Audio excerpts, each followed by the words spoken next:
Glória a Deus. Gálatas capítulo 5. Nós vamos ler só o que tange aqui a nossa meditação. Hoje, finalizando essa sequência de pregações sobre o fruto do Espírito. E nós vamos ler, eu vou ler aqui todos os atributos e finalizar com o que a gente vai pregar. A Bíblia diz assim, versículo 22 de Gálatas: mas o fruto do Espírito é amor, alegria, paz, longanimidade, benignidade, bondade, fidelidade, que em outras versões está fé, mansidão, domínio próprio. Em algumas outras, temperança, mas eu prefiro essa versão que diz domínio próprio. Quem está com a versão domínio próprio, levanta a mão só para me ver. Pouca gente. É uma das versões que eu prefiro mais, é essa aqui, domínio próprio. Outras estão temperança. Porque o domínio próprio, ele cai melhor aqui no texto que a gente vai trazer para vocês, no ensinamento, amém? Então, meus queridos, vamos se concentrar no culto, na palavra, caneta na mão, quem tiver, e vai notando as referências que a gente vai dar, porque é de suma importância. Nós começamos a falar sobre o fruto do Espírito, irmãos, no final, acredito que em novembro ainda do ano passado, né? Começamos em novembro, ou foi em dezembro, não lembro. Mas tem a pregação aí na internet, dá pra gente saber. E o nosso plano era terminar em janeiro, mas não deu. Estamos terminando hoje, dia 18 de fevereiro de 2021. Então nós falamos sobre amor, alegria, paz, longanimidade, benignidade, bondade, fidelidade, mansidão e domínio próprio. Quando nós pensamos em falar sobre fruto, nós começamos lá no livro de Isaías. Alguém lembra o capítulo? Quem notou? Quem lembrou? Aquela pregação ficou marcada na minha vida porque é um tema que a gente está pregando desde uns meses, né? Capítulo 5 de Isaías, que fala da videira, não é lá? A uva que o lavrador plantou, quem lembra? Preparou a terra, cercou a terra e esperava uvas boas. Deu o quê? Uvas bravas, uvas amargas, uvas azedas, uvas ruins. Depois nós pulamos para João, capítulo 15. Alguém lembra a parábola? A parábola da videira verdadeira. Jesus falando: eu sou é videira ou era figueira? Videira. Não era videira? Sou a videira verdadeira e vós os ramos. E depois a gente começou em Gálatas, capítulo de número 5, falando aí do fruto. E nós vamos finalizar hoje, irmãos, essa sequência de pregação sobre o fruto. Eu creio que foi um tempo de bastante aprendizagem, né? Muito aprendizado para nós, para nossas vidas. E a gente vai ficar trabalhando assim, por temas. Eu creio que quando a gente pega tema solto e vai pregando tema solto, não fica muito, né? O capítulo 15 de João tem por título a videira e os ramos. Hoje nós vamos falar sobre domínio próprio. Diga comigo, domínio próprio. O que é que lhe remete a essa palavra, essa expressão, domínio próprio? É o domínio da minha própria vida. Tem gente que não domina bem a sua vida, mas domina a do outro, não é assim? Quer dominar do outro. O domínio próprio, irmão, é uma das virtudes do Espírito, do fruto do Espírito, mais difíceis de ser manifestada, de ser praticada.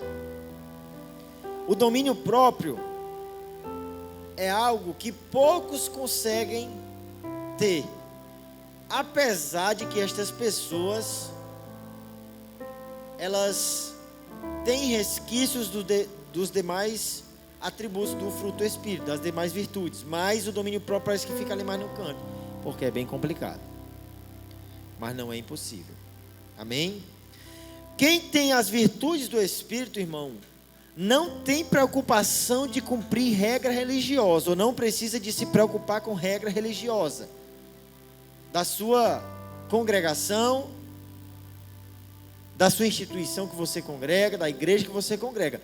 Quem tem e pratica o fruto do Espírito e os seus atributos e as suas virtudes, a regra vai ser o de menos, a doutrina vai ser o de menos, o regimento da igreja vai ser o de menos, porque quem tem o fruto do Espírito, irmão, nos 9 atributos, irmão, está cheio do Espírito de Deus e nada lhe falta. O domínio próprio, meus queridos, é o controle sobre os impulsos carnais. Os impulsos carnais, irmãos, ele é como uma fera. Um domador de uma besta fera, de um animal, ele, em algumas vezes, aleluia, vai lidar com situação em que a besta, em que o animal, ele vai querer tomar as rédeas. Ele vai querer se manifestar e dizer que a situação, quem manda é ele, que na situação quem manda é ele. Assim são os nossos impulsos carnais. Muitas vezes a nossa natureza carnal quer se manifestar e demonstrar senhorio, demonstrar poder. E você já se pegou em alguma situação em que o seu pensamento tentou lhe jogar para o lado errado, em que a sua boca falou que não queria, o que você não queria falar, em que a sua carne teve vontade de pegar alguém e esganar e moer, impulsos carnais, em que os seus olhos cobiçou algo que o seu espírito não gosta, não quer cobiçar, impulsos carnais, em que você se prendeu ouvindo algo que você sabia que ia lhe prejudicar, impulsos carnais, em situações que você teve atitudes que não era para ter tido, impulsos carnais. Vem para mim, vem para você, vem para todo mundo. Existe uma frase do mundo que diz que ninguém tem culpa que nem um pássaro faça cocô na nossa cabeça.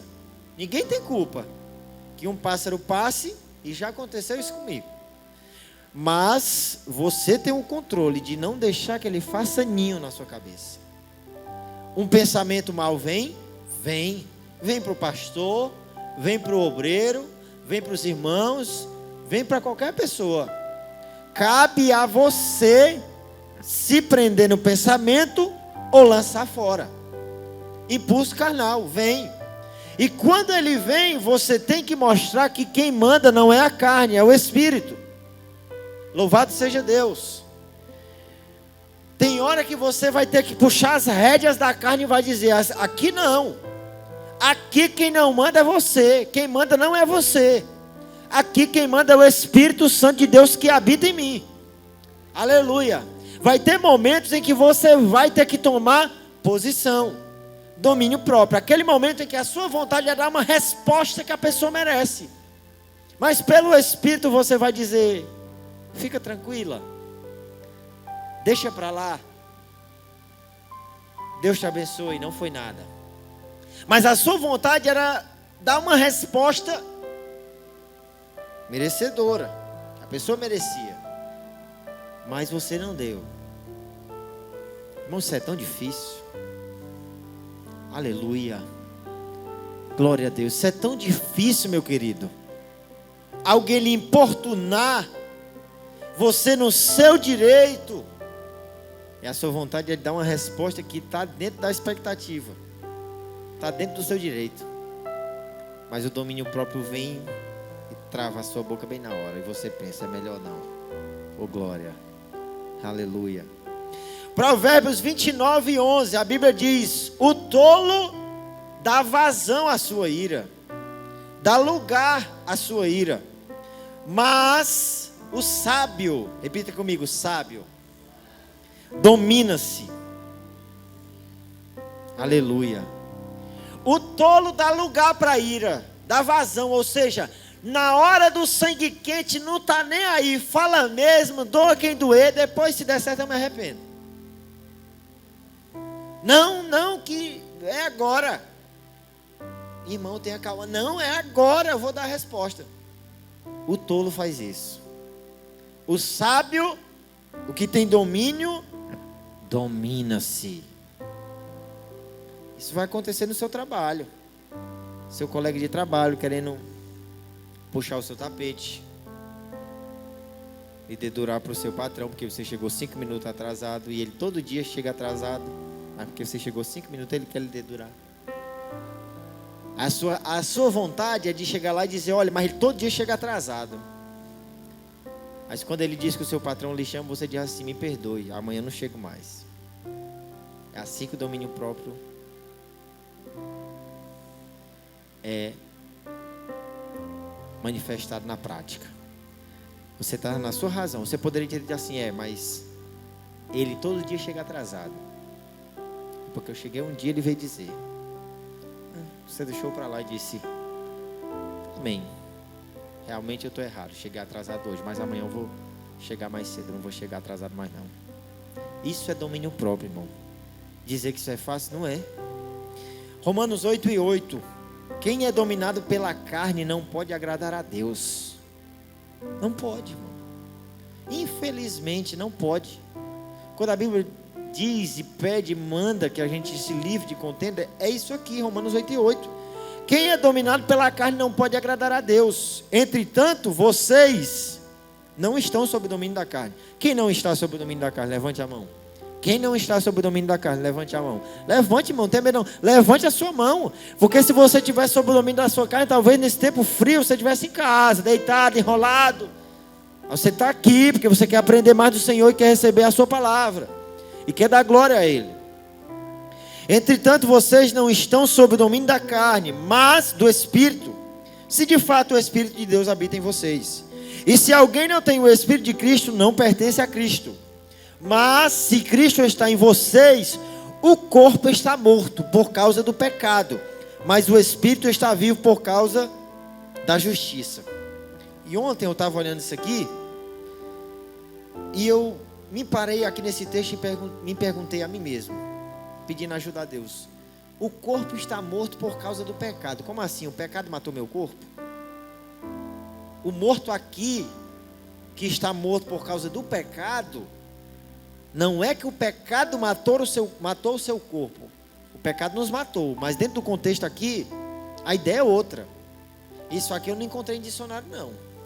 Nem fui pesquisar o significado das palavras no dicionário original. Isso aqui foi Deus quem me deu. Para a glória do Senhor. Porque, irmão, quando a gente busca a Deus, você diz assim, irmão Jefferson, tem pessoas que dizem assim, eu leio a Bíblia e não entendo nada. Você nunca fez um propósito para entender a Bíblia. Porque no dia que você jejuar e dizer, Senhor, hoje eu quero que o Senhor me revele a tua palavra. A Bíblia diz que Deus ocultou os mistérios da palavra aos grandes e revelou aos pequeninos, a nós, está revelado. A palavra está patente a nós, irmão. Está revelada. Está nua e patente a nós. Sabe o que é que Deus me deu aqui nessa passagem? De dizer que o nosso corpo está morto por causa do pecado. Que o corpo morto, ele não tem domínio.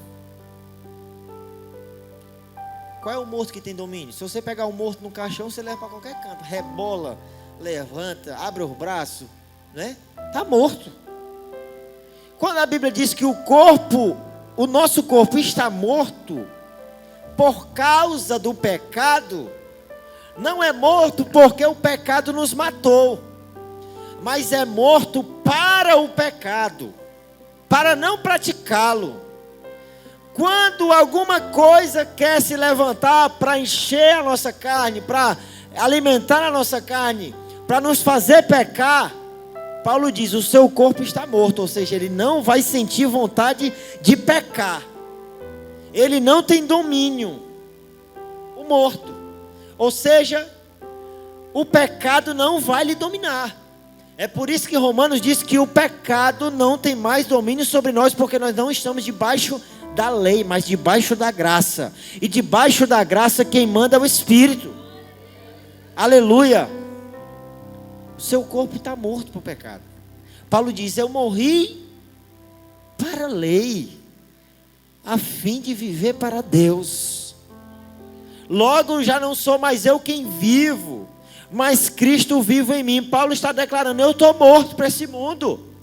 Quando Paulo diz que o nosso corpo está morto, irmão, é que agora nós não fazemos o que agrada a Ele, mas o Espírito. Por isso que quando eu quero ser vaidoso demais, eu estou querendo agradar o meu corpo. Uma vez um homem de Deus me disse que um dos grandes pecados que afasta o homem de Deus é a vaidade e a verdade. Um homem, a mulher.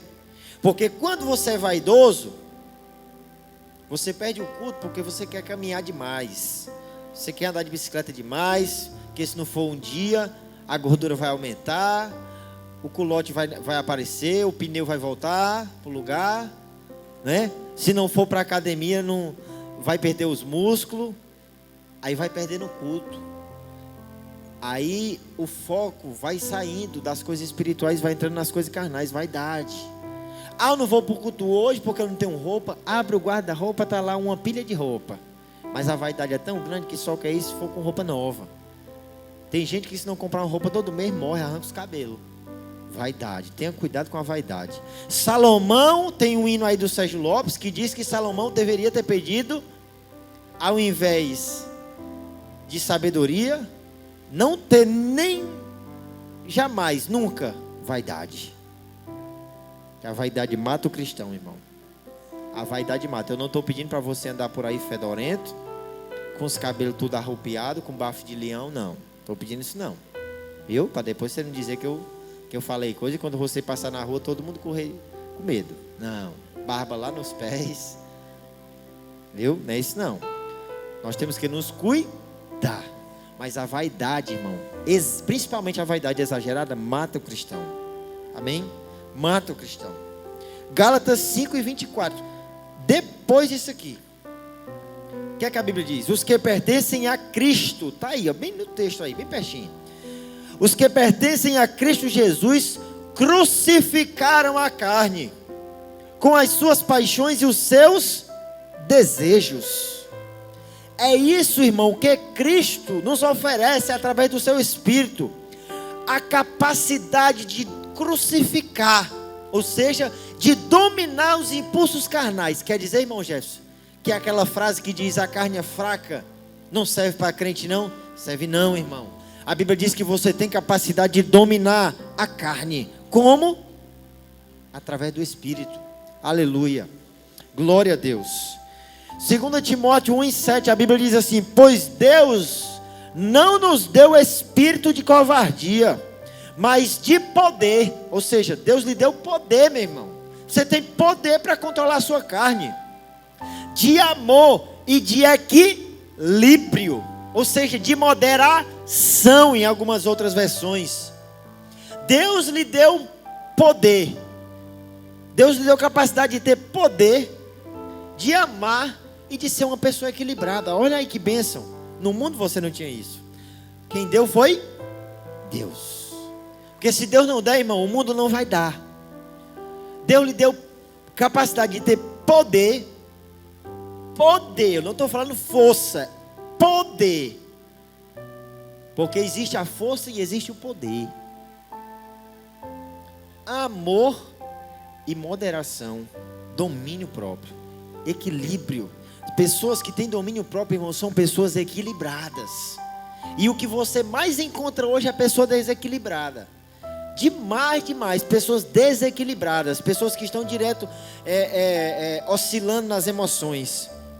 Ora está sorrindo para todo mundo, ora está com raiva de todo mundo, ora está falando de todo mundo, ora está protegendo todo mundo, ora perdoa, ora não perdoa, ora abraça, outra hora quer ficar longe. A Bíblia diz que há tempo para essas coisas. Há um tempo. Mas o tempo ali, o contexto ali, são as situações que vêm para a nossa vida e fazem com que nós nos afastemos, fazem com que nós abraçamos. Por exemplo, a pandemia veio e deu uma afastada no povo. Não foi assim? Há tempo para tudo. A Bíblia não está dizendo que você tem que estar um dia sorrindo, outro dia com raiva do irmão, outro dia você pede perdão, outro dia você está machucando o irmão. Não, não é isso. Aleluia. Louvado seja Deus. Pessoas bipolares, que ficam flutuando, irmão, nas emoções, nos sentimentos, nas relações. O domínio próprio, irmão, é acima de tudo equilíbrio, moderação. E a Bíblia diz que Deus fez isso em nós. 2 Pedro 1:5. Por isso mesmo, empenhem-se para acrescentar à sua fé a virtude, o conhecimento, ao conhecimento, o domínio próprio, ao domínio próprio, a perseverança, à perseverança, a piedade, à piedade, a fraternidade, e à fraternidade, o amor. Porque se essas qualidades, grave isso aqui, marca na tua Bíblia aí, 2 Pedro 1:8. Porque se essas qualidades existirem e estiverem crescendo em suas vidas, elas impedirão que vocês, no pleno conhecimento de nosso Senhor Jesus Cristo, sejam inoperantes e improdutivos. Amém? Se essas qualidades estiverem em nós, domínio próprio, essas que nós citamos aqui, conhecimento, domínio próprio, conhecimento, perseverança, piedade, virtude,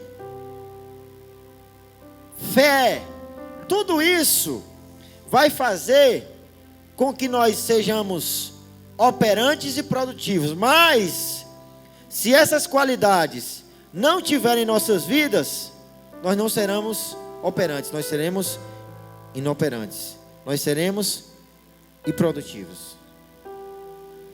A Bíblia diz que elas impedirão que vocês, no pleno conhecimento de nosso Senhor Jesus Cristo, sejam inoperantes e improdutivos. Quer, meu irmão, ser uma pessoa operante, ser uma pessoa produtiva, ser uma pessoa de Deus, um homem ou uma mulher cheio de Deus? Virtudes do Espírito. Louvado seja Deus.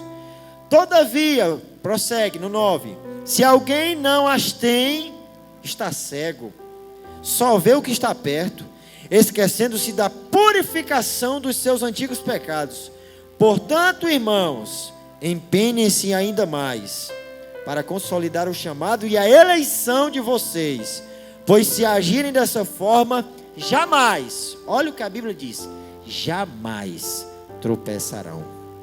E assim vocês estarão ricamente providos quando entrarem no reino eterno de nosso Senhor e Salvador Jesus Cristo. Glória a Deus. Jamais tropeçarão. Olha aí, irmão. Irmão, se você tiver domínio próprio, jamais você vai tropeçar. Eu não estou falando errar, irmão.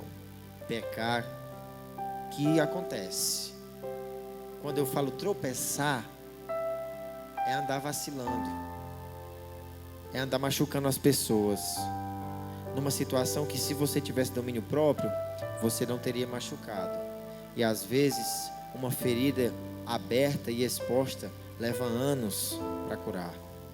Cuidado, tenha muito cuidado. A Bíblia diz em 1 Coríntios 10:13 que as tentações que vêm sobre nós, elas são humanas. E eu vou falar já sobre isso. Mas antes, eu quero dizer para o irmão que até na hora da tentação nós podemos vencer. Olha José correu. Corra da tentação, irmão. Olha o que a Bíblia diz em 1 Coríntios 10:13. Não sobreveio a vós tentação que não fosse comum aos homens, e Deus é fiel. Ele não permitirá que vocês estejam tentados além do que podem suportar. Mas, quando forem tentados, Ele lhes providenciará um escape, para que o possam suportar. Olha aí, Deus está dizendo que antes da tentação chegar, irmão Miquelino, Ele já enviou o escape, para que nós possamos suportar elas. Por isso que alguém diz assim: eu não pude suportar, a carne foi mais forte. A minha e a sua Bíblia diz que antes da tentação chegar na frente, Deus já enviou o escape. Quando a tentação chegou, Deus já tinha uma porta aberta para você correr dela. Amém? Aleluia. Glória a Deus. Olha o que diz Provérbios 25 e 28. Como a cidade com seus muros derrubados, assim é quem não sabe dominar-se. Como uma cidade sem muro, é aquele que não sabe se dominar. Uma cidade sem muro, irmão, é uma cidade desprovida de segurança. É uma cidade que qualquer um entra dentro dela, rouba, assalta, castiga as pessoas que moram nela. Uma cidade sem muro é uma cidade, irmão, fraca. Pois a Bíblia diz que como uma cidade sem muro é aquele homem, aquela mulher que não sabe se dominar. Aleluia. Provérbios 16 e 32, a Bíblia diz: melhor é o homem paciente do que o guerreiro, mas vale controlar o seu espírito do que conquistar uma cidade. É muito melhor, irmãos, uma pessoa controlar o seu espírito do que conquistar uma cidade. Aleluia. Louvado seja Deus. Imagine aí um país em guerra. É muito melhor para um soldado ele controlar o seu espírito do que ele participar de uma invasão a uma cidade que irá ser território daquele país. Porque se ele fez esse grande ato para o seu país, visto como um ato heróico, um ato de patriotismo ao seu país, e ele não é um homem controlado, ele não fez nada. Aleluia. Nos tempos antigos, os exércitos que venciam as guerras dominavam as cidades e se apossavam delas. A Bíblia diz que é muito melhor o homem ter domínio sobre ele do que ele conquistar uma cidade. Domínio próprio. Domínio próprio. Eu posso ter domínio dos meus desejos carnais? Já falei, mas vou citar mais uma referência. 1 Tessalonicenses 4 e 4. A Bíblia diz: cada um saiba controlar o próprio corpo de maneira santa e honrosa, não com a paixão de desejo desenfreado, como os pagãos que desconhecem a Deus. Sabe o que a Bíblia está dizendo? De repente, irmão, alguém anda por aí de qualquer jeito, homem mal vestido, é um crente, mas só anda mal vestido, é uma irmã, serva de Deus, mas só anda mal vestida. Quando eu falo mal vestido, eu não falo de marca de roupa, eu falo de sutileza nos decotes. Eu falo de arte, de pessoas que na sua roupa exala lascívia. Aí vem dizer que é porque só tem roupa curta em casa. Eu não estou falando de alguém que aceitou Jesus ontem, irmão. Aleluia. Estou falando de alguém que já é crente há muito tempo. Ah, irmão, não tenho roupa lá em casa. Você não tem, não? Tem certeza? Tem roupa decente lá em casa, não. Mas quando vai comprar, não compra a decente. E aí, irmãos, sabe o que é que acontece? Às vezes a gente não fala essas coisas, mas Deus sempre levanta um doido que tem coragem. E vocês estão vendo aqui hoje. Muitas mães, sabe o que é que acontece com as adolescentes de hoje, com as jovens? Começam a usar roupa curta logo na infância. Quando é pequenininha, a gente vê que a mãe já vai comprando roupinha curta. É shortinho. Aí a criancinha vai crescendo, continua com shortinho, continua com blusa decotada. Daqui a pouco a menina está adolescente, aí diz assim: eu não quero essa roupa não. Se a mãe quiser chegar com a saia longa, com a blusa bem vestida. Porque desde novinha está usando roupa curta. Glória a Deus. Você que é mãe, você que é pai, controle quando você pode. Porque quem compra a roupa dos seus filhos é você. A sua criança não pode comprar uma roupa, ela nem tem dinheiro. Como é que ela vai comprar? Então é você que é crente, conhece a palavra, conhece a verdade, que desde o início vai comprar uma roupa decente. O que a gente vê, irmão, de criancinha na escola, em todo canto hoje, com short que não dá 3 dedos, irmão, rasgado, desfiado, misericórdia. Aí quando chega e cresce, quando essa criança cresce, o que é que acontece muitas vezes por aí? Assédio, estupro, vez ou outra passa na televisão, que um homem estuprou uma criança, uma jovem, né, um adolescente, daqui a pouco se esquartejou e assumiu ainda o crime. Por quê? Eu sei que tem pessoas que são diabólicas. Mas tem pais contribuindo para esses crimes acontecer, irmão. Tem pai que tem a rédea da sua casa e quem manda é o filho. Chega com a roupa, a menina diz: eu não quero não quero essa roupa. Enquanto você for pai e mãe e o seu filho estiver na sua casa, quem manda lá é você. Ele não se domina não. Viu? Ele não se domina. Quem domina é você. Você diz: você vai usar isso aqui? Sim, porque quem manda aqui é eu. Quem ralou e derramou suor para comprar foi eu. Então você vai usar. Então, para que você não passe por esse constrangimento amanhã, comece hoje a usar roupinha decente na criança. Porque quando crescer, ela vai querer andar, irmão, na rua, seminua, como se estivesse na praia. E agora para nós, crentes, adultos, que já conhecem muita coisa, têm experiência de vida. Eu me lembro de um tempo que crente, irmão, ia para a praia e não ficava de biquíni. Não ia. Eu me lembro de um tempo que eu não era crente, mas eu sei que eu já conversei com o pessoal daquela época, que os crentes, para ir para a praia, tinham que pedir o pastor. E quando ia escondido, era disciplinado. Hoje, muitas irmãs, muitos irmãos vão para a praia, ficam de biquíni e muitos veem. E como se não fosse muito, tiram uma foto e ainda botam na internet. Irmão, você é crente, irmão, você é chamado para ser luz, para você ser sal. Tenha muito cuidado.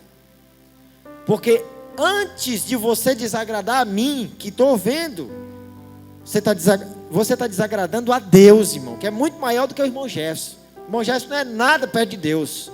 Então tenha muito cuidado, muita reverência e temor ao Senhor. Quando você vai para uma praia, você, irmã, mulher de Deus, tira uma foto de biquíni, o homem só de sunga na praia e posta, irmão. Tenha muito cuidado, porque depois Satanás está lá fora falando de você e você não tem nem como se defender. Porque Satanás só quer uma brecha. Tenha domínio próprio sobre a sua vida. Amém? Irmão, uma vez um pastor falou assim: irmão, no dia que eu for na casa do obreiros, no dia que eu for na casa do obreiro e eu chegar, o obreiro estiver sem camisa, eu digo assim: outra hora eu venho, quando você estiver vestido.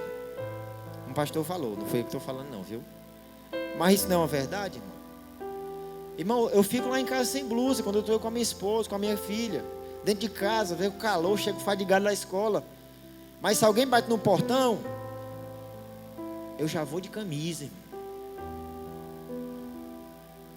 Porque eu temo a Deus, e você tem que fazer da mesma forma. Não é seguir o meu exemplo não, é o que está na palavra, ter domínio sobre os impulsos carnais. A Bíblia diz que cada um saiba controlar o próprio corpo. Tenham muito cuidado, jovens, com as fotos que vocês andam colocando em rede social. Tenham muito cuidado. Não sou eu que vou ficar puxando a orelha, correndo, perseguindo, entrando. Eu nem faço isso, entrando em rede social, Instagram, particular de ninguém, acessando lá o seu particular, o seu feed de notícias, os seus stories, para ver se você está postando foto indecente. Não sou eu não. Às vezes eu estou no meu, quando dá fé, aparece uma foto lá, eu nem pedi para ver, apareceu. E eu vi, conheci que era da igreja. E eu fico decepcionado, irmão, cabisbaixo. Tenham cuidado. Você foi chamado para ser diferente, irmão. Não andar igual ao mundo. A Bíblia diz que nós andamos na contramão do mundo. Se o mundo vai para lá, nós vamos para cá, irmão. Aleluia. Não com a paixão de desejo desenfreado, como os pagãos. Olha aí, ainda diz assim, 1 Tessalonicenses 4:5. Não com a paixão de desejo desenfreado, como os pagãos que desconhecem a Deus. Quem aqui conhece a Deus? Levante a mão. Só quem conhece. Então, se você conhece a Deus, a Bíblia está dizendo: não ande como os pagãos que não conhecem.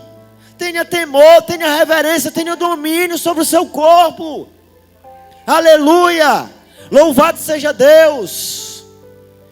Cada um saiba controlar o próprio corpo de maneira santa e honrosa, não com a paixão de desejo desenfreado, como os pagãos que desconhecem a Deus. Irmão, você conhece a Deus, você é sal, você é luz, você é luzeira, uma tocha de Deus, irmão, para ser luz e não para ser trevas. Porque parece que as pessoas acham bonito, irmão. botar uma foto hoje, até no Facebook, no Instagram, nessas redes sociais, seminua. Eu acho que, irmão, perdeu a lógica, perdeu a razão das coisas. Para as pessoas do mundo, irmão, isso já está feio, isso já está fétido, já está em putrefação. Mas quando eu vejo, irmão, quando você vê também de alguém da igreja, irmão, você fica decepcionado, fica cabisbaixo, irmão. Irmão, onde é que nós vamos chegar, irmão? Aonde é que a fé vai chegar? Jesus diz assim: quando eu voltar, eu acharei fé na terra. Quando o Filho do Homem voltar, achará fé na terra. Irmão, como é que vai ser as coisas quando Jesus tocar a trombeta? Como é que vai estar, irmão? Se cada dia, irmão, as coisas estão piorando, não seja e não faça parte desse grupo, dessas pessoas que estão correndo por esse caminho. Tenha domínio próprio sobre a sua vida, controle as suas ações. Outra coisa que muitos têm caído, o domínio da língua. Efésios 4:26. Quando vocês ficarem irados, não pequem. Apaziguem a sua ira, antes que o sol se ponha, e não deem lugar ao diabo. Quando vocês ficarem irados. Tem alguma versão aí que está assim, tá? Irai-vos e não pequeis. Tem alguma aí que está assim? Irai-vos e não pequeis. Tem alguma versão aí? Tem não? Efésios 4:26 tem? A da irmã Graça. Irai-vos e não pequeis. Aí tem gente que lê essa versão e pensa assim: então eu posso me irar. Eu vou me irar, só não posso pecar. Aqui diz assim, ó: quando vocês se irarem. É quando. A Bíblia não está dando vazão para você andar irado, para ser um iracundo, para ser uma pessoa que se ira facilmente, não.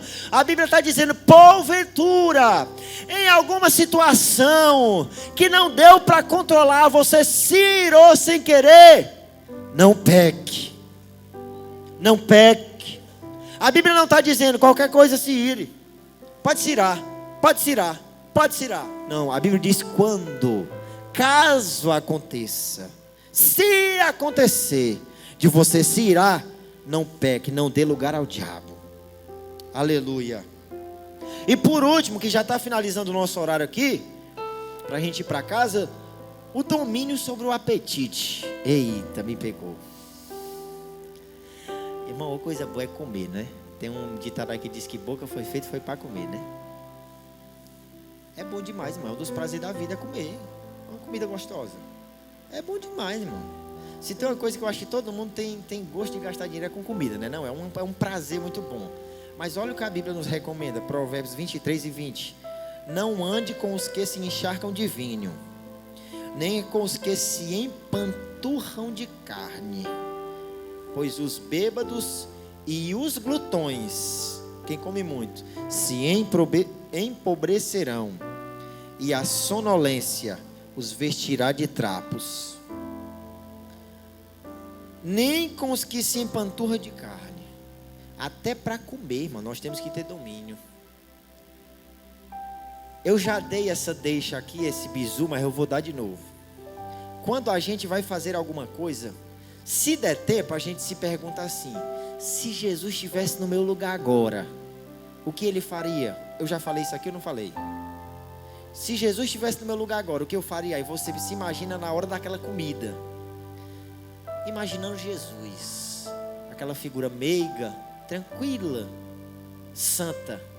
Se Jesus visse agora esse prato de feijoada, será que ele ia comer 2, 3 pratos, 2, 3, 4 pratos e se sentar num canto ali doente, com a barriga lá pela Umbanda, procurando aí fôlego, ar para respirar? Jesus é disso? Será que Jesus era disso, irmão Orlando? Tacar feijoada no rumo de dentro e ficar ali sentado procurando fôlego e se escandalizando? Não. Aí você vai lá e faz. Aí você está pecando. Tá ou não tá? Tá, irmão. Quando a gente se coloca no lugar de Jesus e faz o que Jesus não faria, já tem a resposta. Você está pecando. Se Jesus recebesse uma afronta, ele dava uma resposta ignorante, na lata, na cara, como a gente diz? Não. A Bíblia diz que ele desprezou a afronta por amor de nós. Oh, glória. Jesus desprezou toda a afronta para vencer, irmão, para salvar nossa vida. Então eu vou pensar a mesma coisa quando alguém vier me importunar. Podia dar uma resposta agora? Ai não, mas se fosse Jesus não dava não. Então não vou dar também não. Aleluia, glória a Deus. Então, irmão, nós estamos fechando aqui com o domínio próprio. Me perdoe se Deus resolveu hoje bater com o cinturão. Mas tem dia que na nossa vida precisa ser assim. Tem um irmão, o irmão Zezinho, que ele diz assim às vezes: manda Jesus, manda mais. Manda mais, é desse jeito. E eu ouvi uma vez um irmão que falou de um culto que ele estava, e o pastor estava pregando, exortando a igreja. Aí um irmão se levantou lá de trás e disse: bate Jesus, bate bem muito com o cinturão, mas bate com a fivela. Bate com a fivela.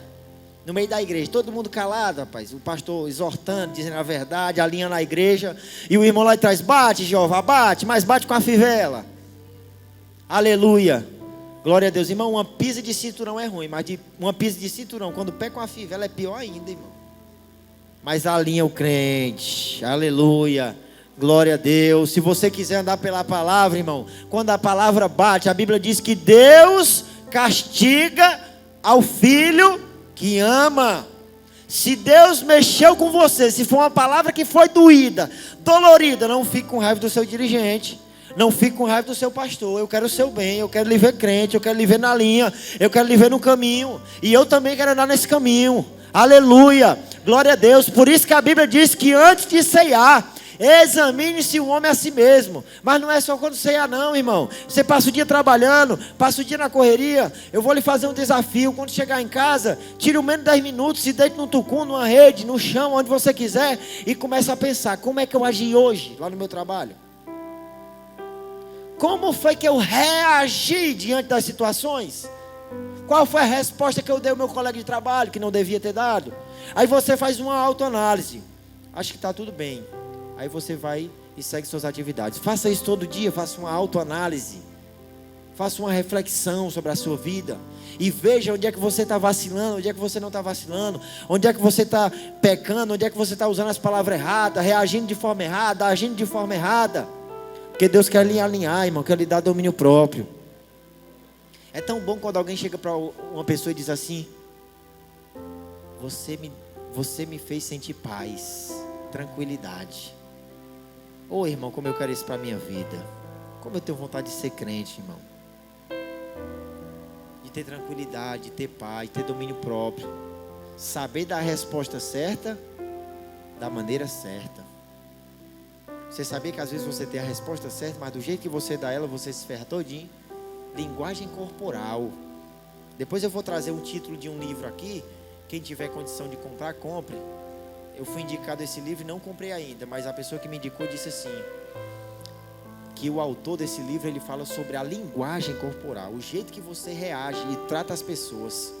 No seminário de gestores da Caraú, que a gente teve, a secretária disse assim: quando chegar um pai ou uma mãe na escola, cheio de razão, brigando, querendo discutir, que ele for lá onde você estiver, onde você está, você chama ele, pede para ele se sentar, pergunta se ele quer um copo d'água ou uma xícara de café. Se ele quiser uma xícara de café, metade do seu, 80% do seu problema já foi resolvido. Você já resolveu 80% do problema. A pessoa chega lá cheia de razão, brigando, tal e tal. Sente aí, você quer um cafezinho? Quer uma água? Você já ganhou, você já matou ali 80% do problema. Você já resolveu 80% do problema. Mas não, chega um desaforado, você parte para cima. E aí? Tem uma frase que eu ouvi, irmão, que me chocou. Dentro de uma discussão, quando um ganha, os dois perdem. Aleluia. No meio de uma discussão, quando um ganha, os dois perdem. Os dois ficam intrigados, irmão. Não entre em discussão, tenha domínio próprio. Embora você chegue em casa com a cabeça fervendo. A última dica do irmão Jefferson, quem tem ouvido que ouça. Se você tem alguma coisa para resolver, não resolva de cabeça quente. Chegou o problema, pede a misericórdia de Deus e vai dormir. No outro dia você resolve. Matou 50% também do problema. Não resolva as coisas de cabeça quente. Porque quem resolve as coisas de cabeça quente, irmão, não está tendo domínio próprio, mas está agindo pelo impulso. E é nessa hora que a carne se levanta e quer reinar. Se você agir naquela hora, irmão, você está ferrado. Chegou o problema, chegou a... Irmão, segura e pede a misericórdia de Deus. Segura. No outro dia você resolve. E tem gente que ainda diz até assim: tu não vai falar nada não, é? Às vezes, né, a briga de casal, discussão em casa, um tá lá falando, e o outro só calado. Aí a pessoa que está falando cansa mesmo. Aí diz assim: você não vai falar nada não, é? Ali você já está na razão, porque você ficou calado. Aí quando ela pergunta isso, irmão, ela já está se entregando. Ela já está entendendo que ela está errada. Só falando, e você calado. Mas não, um fala aqui, outro fala ali, outro fala ali. Irmão, tira a faca de perto, tira as panelas, tira tudo, tira prato. Isso é sério. Quando eu não era evangélica ainda, eu fui a um culto lá na sede, e uma escritora, pregadora e escritora, ela disse, dentro de uma discussão familiar, aquela discussão calorosa do casal, saia de perto, tire tudo que é garfo, faca de perto. A gente ri, irmão, a gente acha engraçado, mas na prática é verdade. Você não sabe o que é um crente na carne. Um crente na carne, irmão, tenha misericórdia. O sangue de Jesus tem poder. O sangue de Jesus tem poder. Porque você passa 1 ano, 2 anos, 3 anos, a carne se levantando e você controlando. No dia que você solta, irmão, vem tudo só no dia. Tenha cuidado. Domínio próprio. Amém? Louvado seja Deus. Vamos louvar o Senhor com mais um hino da harpa?